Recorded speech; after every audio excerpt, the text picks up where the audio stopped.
কত মানুষ দেখছি ভাই দুনিয়ায়,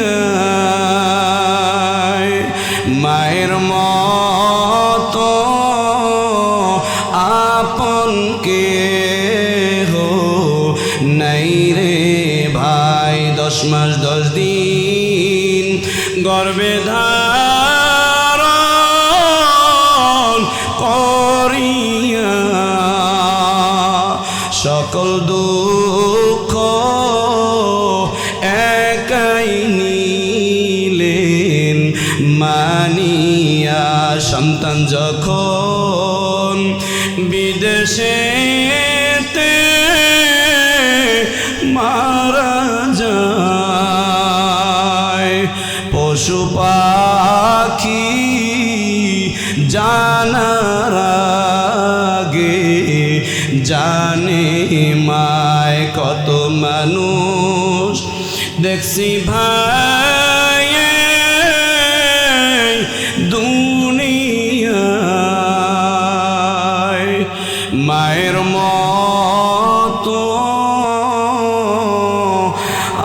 আপন কেহ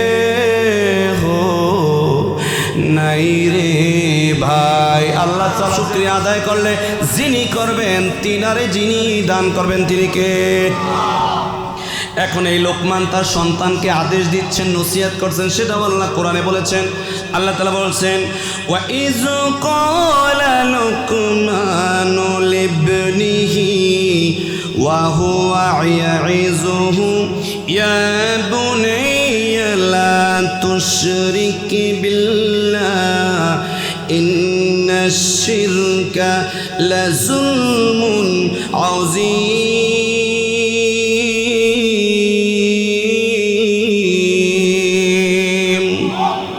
আল্লাহ কয় গোলাম একটু লোকমানের দিকে তাকাও। লোকমান উপদেশ দিচ্ছেন সন্তানদেরকে, এভাবে বলে না এ ছেলে শোন তোরে আমি বলতেছি, এভাবে বলে নাই, বলতেছে ইয়া বুনাইয়া, ও আমার কলিজার টুকরা সন্তান। মানে আল্লাহ বুঝাইছে প্রাথমিক অবস্থায় তুমি যখন নসিহত করবা রাগ না, ধমক দিয়া না, তুমি বলবা বাবা আসো, কলিজার টুকরা আমার সন্তান আসো বসো। এরপরে সুন্দর সুন্দর সুন্দর ভাষায় নসিহত করার পরামর্শ আমাদেরকে যিনি দিয়েছেন বলেন তিনি কে? প্রহার করার অনুমতি আছে, ধমক দেওয়ার অনুমতি আছে, কতবে এটা প্রাথমিক স্টেপ না। এরপরে আল্লাহ তাআলা বলছেন শোনো লোকমান কি বলেছে তার সন্তানরে, ও কলিজার টুকরা সন্তান, ইয়া বুনাইয়া লা তুশরিক বিল্লাহ ইন্নাশ শিরকা লাযুলমুন আযীম। খবরদার শিরক নামক গুনাহ তুমি করবা না। শিরকের চাইতে বড় জুলুম, বড় গুনাহ আসমানের নিচে জমিনের উপরে আর একজনও নাই। কে বলেছেন? এটা অনেক আলোচনা, এদিকে আমি একেবারে 1 মিনিটে বলে দিচ্ছি। মানুষ যখন গুনাহ করে তখন গুনাহ, যেমন কেউ নামাজ পড়ে না ও বোঝে যে গুনাহ, কেউ গানের আসরে যায় ও কিন্তু গুনাহ মনে করেই যায়, কিন্তু শিরক এমন একটা গুনাহ মানুষ সবই নিয়ত করে। যেমন কবরে মান্নত করে, এটা কি গুনার নিয়ত করে করে না সবই নিয়ত করে মনে করে যেটা সব হইবে। এরপরে আপনি ওই কবরে যারা সিজদা দেয় ও সব মনে করেই দেয়। এরপরে ইদানিং যেটা দেখতেছি, জিগায় আপনার নাম কি? কয় আলহাজ মোহাম্মদ আব্দুর রহিম। আমার দিয়ে বুঝাইলাম, কারণ আমি কার নাম বলবো আবার মিলে যাইবে। আচ্ছা জিগাইছে আপনার নাম, তা বলবেন মোহাম্মদ আব্দুর রহিম, তো আলহাজটা লাগাইছেন কে? তার মানে বুঝাইছেন আমি একটু হজ করি, এটা তুমি জানবে না? তাহলে তুমি এটাও বলতে হবে যে নামাজি রোজাদার হাজি সাহেব মোহাম্মদ অমুক, কারণ তুমি তো নামাজও পড়ো। তার বলতে হবে আমি নামাজি মোহাম্মদ অমুক, আমি রোজাদার মোহাম্মদ অমুক, আমি হাজি মোহাম্মদ অমুক। তো নামাজটা বলো না, রোজাটা বলো না, হজটা বলো, মানে বুঝাইতেছো যে আমি টাকা খরচ করে ওখানে গেছি। জিজ্ঞেসে তোমার নাম, কও আলহাজ অমুক, তার মানে এই হজটা আল্লাহর জন্য করছো, আর একটু মানুষ জানুক এজন্য করছো। যদি কারো নাম জিজ্ঞেস করেন নামই বলতে হবে। যদি কেউ বলে আপনি হজ করছেন, হ্যাঁ আমি হজ করছি, কিন্তু আপনি নামের আগে নিজের নামে নিজে আলহাজ লাগবেন, নিজের নামে নিজে কলম দিয়ে আলহাজ লাগবেন, এটা একটা ছোট শিরক। এই শিরক যদি আল্লাহ মাফ না করে লা ইয়াহবাতান্না আমালু, যত আমল করছো সব বরবাদ যিনি করে দিবেন তিনি কে? অতএব আমরা সব কিছু করি একজনের জন্য, তিনি কে? অতএব নামাজও যেমন আল্লাহর জন্য, রোজাও আল্লাহর জন্য, হজটা কি মানুষের জন্য নাকি? তাহলে হজ করছে এটা বলতে হবে কেন? এটাকে বলা হয় ছোট্ট ছোট্ট শিরিক। উনি বলে মনে করে গর্বের সাথে বলে না বাবাজি এটা বলার দরকার নাই, আমি হজ করছি, একজনে দেখছে না, দেখছে বাস হয়ে গেছে, সব উনি দিবে।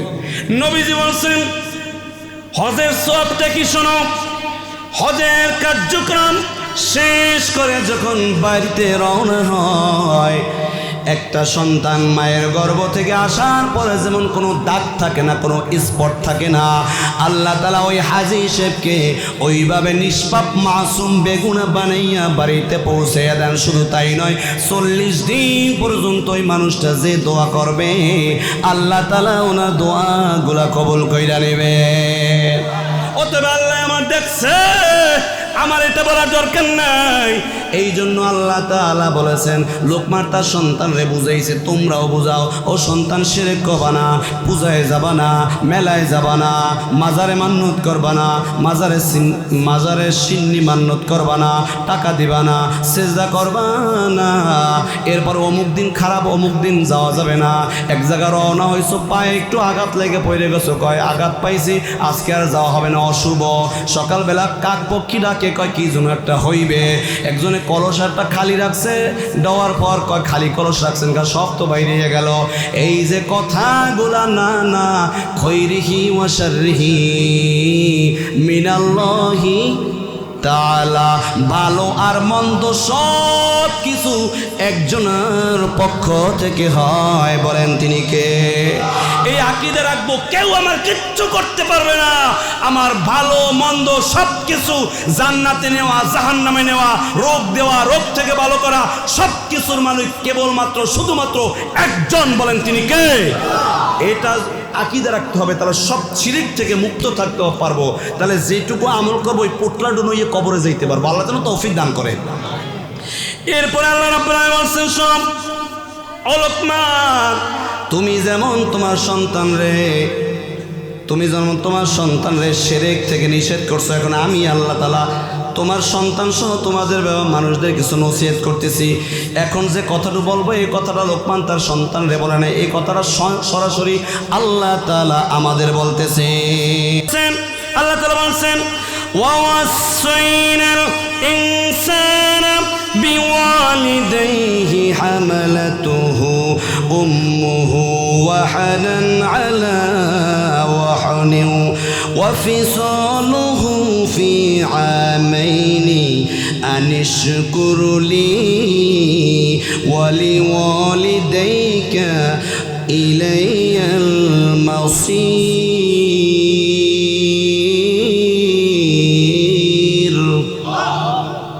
আমি কি এই আয়াতটা শেষ করবো? 10টা বাজে, 5-7 মিনিট সময়।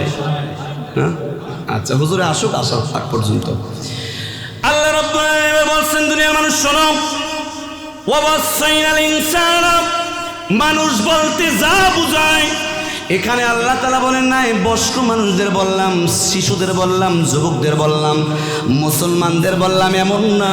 মানুষ যারা 2টা হাত আছে, মাথা আছে, চোখ আছে, বলতে এক কথায় মানুষ যারা, তাদেরকে আল্লাহ তাআলা এই ওয়াজ করতেছেন। কি ওয়াজ করতেছেন? বিল ওয়ালিদাইন, তোমার যে মা আছে আর তোমার যে বাবা আছে এদের সাথে সুন্দর আচরণ করো। এরপরে আল্লাহ কয় বিশেষ করে হামালাতুহু উম্মুহু কুরহা, তোমার মায়ের সাথে বিশেষ করে ভালো আচরণটা বেশি করবা, কারণ তোমার মা কষ্ট করে গর্ভধারণ করেছে, কষ্ট করে প্রসবের যন্ত্রণা সহ্য করেছে, কষ্ট করে তোমার দুগ্ধ পান করাইছে 2 বছরের মতো। আল্লাহ তাআলা মায়ের এই জন্য 3 গুণ মর্যাদা বেশি দিয়েছেন। এ বাবা, একটু যারা আছে একটু গভীর মনোযোগ দেন। এই যে দুনিয়ায় আপনি এখানে বসে আছেন, এই যে পৃথিবীতে আপনার মা আমারে উপহার দিয়েছেন আল্লাহ তাআলার নির্দেশে। এই মায়ের এই যে গর্ভের যে থলিটা যেখানে আমরা ছিলাম, এই গর্ভের থলিটা হচ্ছে 10 ইঞ্চি লম্বা।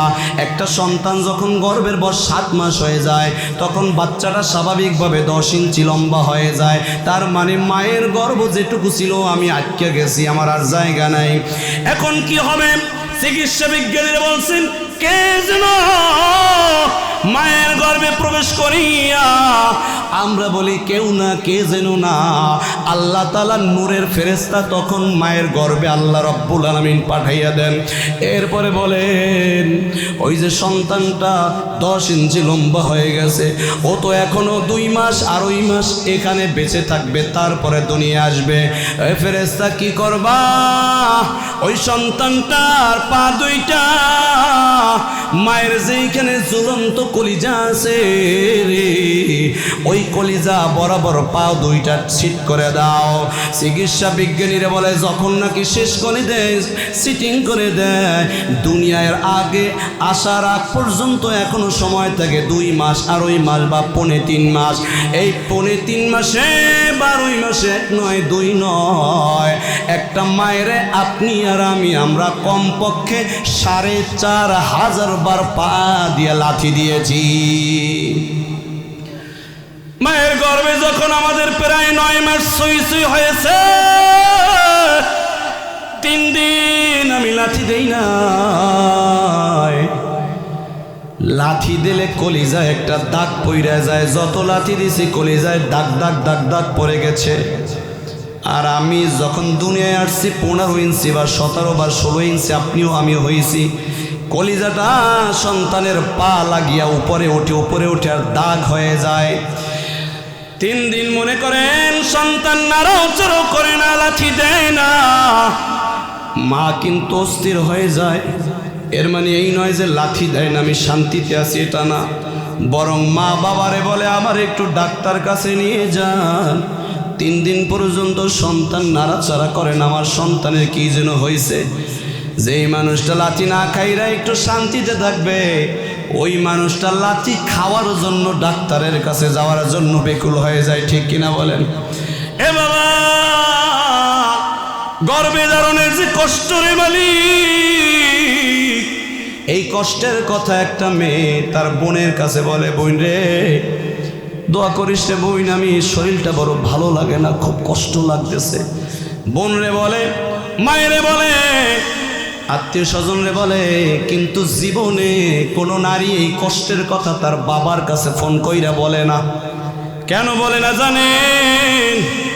কারণ একটা বাবা তার পুত্র সন্তানদের যেটুকু ভালোবাসে তার চাইতে কিন্তু কলিজা দিয়ে একটু তার কন্যা সন্তানের প্রতি ভালোবাসা বেশি, ঠিক কিনা বলেন? আবার পুত্র সন্তানরাও বাবারে যেটুকু ভালোবাসে তার চাইতে যাদের কন্যা আছে তারা বুঝবেন তারা একটু বাবারে বেশি ভালোবাসে। পুত্র সন্তান টাকা লাগবে, বাবা টাকা দেন চায়, কিন্তু কন্যা সন্তান কিন্তু বাবার অবস্থানটা বোঝে। যদি দেখে বাবা অসুবিধার ভিতরে আছে, টাকা চায় না। আর চাইলেও মায়ের কাছে চায়, মা আব্বু কি টাকা দিতে পারবে, আমার এই কয়টা টাকা প্রয়োজন আছে। এই মানুষ মেয়েটার যখন বিবাহ হয়, মায়ের তো জোরে জোরে চিল্লাইয়া চিল্লাইয়া কাঁদতে পারে, খালারা কাঁদে, ভাবিরা কাঁদে, ভাইটাও কাঁদে, বইনও কাঁদে, কিন্তু বাবা কাঁদতে পারে না। বাবা যদি কাঁদে এই মেয়েটার কলিজাটা ছটফট করবে, তখন আর ওই পরের বাড়ি যাইতে মন চাইবে না। কিন্তু যখন বাবা মেয়েটারে ধরিয়া জামাইয়ের কাছে দিয়ে গাড়িতে বা টলারে উঠাইয়া দেবে, ওই সময় দেখবেন বাবার বুকে মাথা রেখে ওই মেয়েটা জনমের মতো একটু কথা বলে যে, বাবা জীবনে অনেক ভুল করেছে, আমার মাফ করে দিয়েন, আর আমাদের জন্য দোয়া করেন, আপনার জামাইয়ের জন্য দোয়া করেন। ওই সময় মন চায় বাবার যে মেয়েটারে দইরা একটু জোরে চিল্লেই কাঁদি, কারণ এই কলিজাটা আমার নিয়ে যাচ্ছে, আমি ওরে বিদায় দিয়ে আমি কেমনে ঘরে ঢুকবো। কিন্তু তখনও কাঁদতে পারে না। উপরের দিকে তাকায়, চোখে পানি আসলে সাথে সাথে মুছে ফেলে। এরপরে কোন রকম দিয়া এক জায়গায় বসে নীরবে যাতে কেউ না দেখে তখন একটু কান্নাকাটি করে। এই বাবার প্রতি ভালোবাসা বেশি, এই জন্য এই পরিস্থিতিতেও মেয়েটা বাবারে ফোন করে না। কারণ বাবা যদি আমার এই কষ্টের কথা শুনে, আমার একটু কষ্ট বেশি হচ্ছে এইটা যদি শুনে বাবা সহ্য করতে পারবে না। এই জন্য মায়ের কাছে ফোন করে, সবার কাছে ফোন করে, বাবার কাছে ফোন করে না। এ বন্ধু, এইভাবে গর্ভধারণের যখন মূল সময় চলে আসে, সন্তান দুনিয়ায় আসবে, বাবা ওই সময় জোরে জোরে সন্তানরা 3টা লাথি দেয়। এক একটা লাথিতে কেউ বেহুশ হয়ে যায়, কেউ চিৎকার করে, কেউ চক্ষু থেকে পানি ছেড়ে দেয়, সবাই মাথায় হাত বোলায়, কেউ পানি দেয়, কেউ বলে মা আল্লাহরে ডাক, আল্লাহরে ডাকেই তো কিচ্ছুক্ষণ পরেই দেখবি তোর সন্তান দুনিয়া সেভাবে সান্ত্বনা যায়। চিকিৎসা বিজ্ঞানের বলছে একটা মানুষ 45 মিনিট কষ্ট সহ্য করতে পারে, কিন্তু একটা মা যখন সন্তান দুনিয়ায় আসে 57 ইউনিট কষ্ট সহ্য করিয়া একটা সন্তানরে দুনিয়ায় আনতে হয়। আপনার শরীরে 206টা হাড্ডি আছে, এর মধ্যে 20টা হাড্ডি টাস টাস করে যদি ভেঙে যায় তাতে যে কষ্ট হয়, দুনিয়ায় সন্তান আসার সময় একটা মায়ের ওই পর্যন্ত কষ্ট সহ্য করিয়া আপনারে আমার এই দুনিয়ার মায় মুখ দেখাইছে। এই জন্যই তো আল্লাহ নবী বলেন, মা গো 10টি মাস ঘুমাইতে পারো নাই, খাইতেও ঠিক মতো পারো নাই, ওই 10টি মাস 10টি রাত রোজা রাখলে যে সওয়াব হইতো আল্লাহ তাআলা তোমার আমলনামায় ওই সওয়াব দান করে দিবেন। আবার ডেলিভারিতে যে কষ্ট হয়েছে, জিহাদের ময়দানে গিয়া পুরুষেরা কষ্ট করিয়া শাহাদাত বরণ করার আগে যেই রক্তে রঞ্জিত হইত তাতে যে নেক দিত, আল্লাহ রাব্বুল আলামিন তোমার আমল নামায় ওই নেক আল্লাহ দান করে দিবে। এই জন্য আল্লাহ তাআলা বলছেন, আল্লাহর হাবিব বলছেন, ইন্নী লা আ'লামু আমালান আকরাবু ইলাল্লাহ। আব্দুল্লাহ ইবনে আব্বাস বলেন, দুনিয়ার মানুষ মা বাবার খেদমত করলে যতটা আল্লাহর কাছে যাওয়া যায় অন্য কোনো আমল দিয়া এত কাছে তুমি যাইতে পারবা না। এই জন্য যুবক, নামাজ না পড়লে আল্লাহ দুনিয়ায় গজব দেয় না, রোজা না রাখলে আল্লাহ দুনিয়ায় গজব দেয় না, হজ না করলে আল্লাহ দুনিয়ায় গজব দেয় না, মিথ্যা কথা বললে আল্লাহ দুনিয়ায় গজব দেয় না, শিরক করলে আল্লাহ দুনিয়ায় গজব দেয় না, কিন্তু মা বাবার সাথে বেয়াদবি যারা করবি মরণের আগে গজব তাদেরকে দিবেই দিবে, বলেছেন মুহাম্মাদুর রাসূলুল্লাহ সাল্লাল্লাহু আলাইহি ওয়াসাল্লাম। এই জন্য যুবক, শেষ কথা হচ্ছে তোর মা তোর কলিজার টুকরার মতো হইতে হবে, তোর বাবা তোর একটা কলিজার মতো হইতে হবে।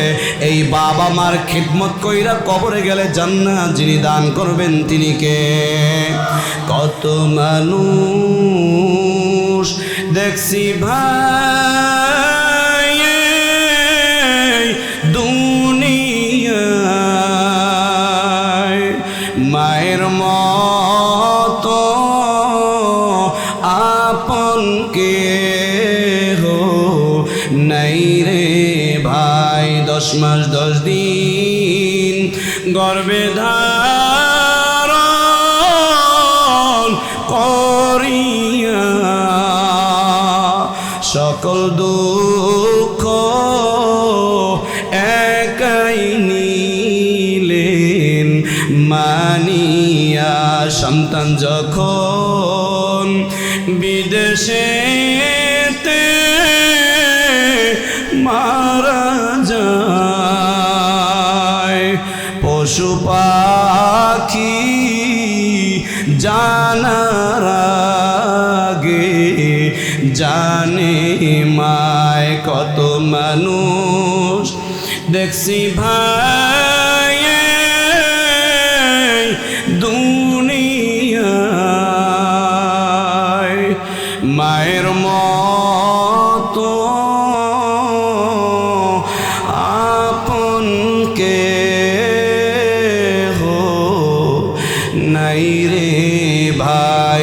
তাআলা যেটুকু কথা বলেছি আমল করার তৌফিক আমাকে আপনাকে আমাদের সকলকে দান করুন। জোরে বলেন আমিন।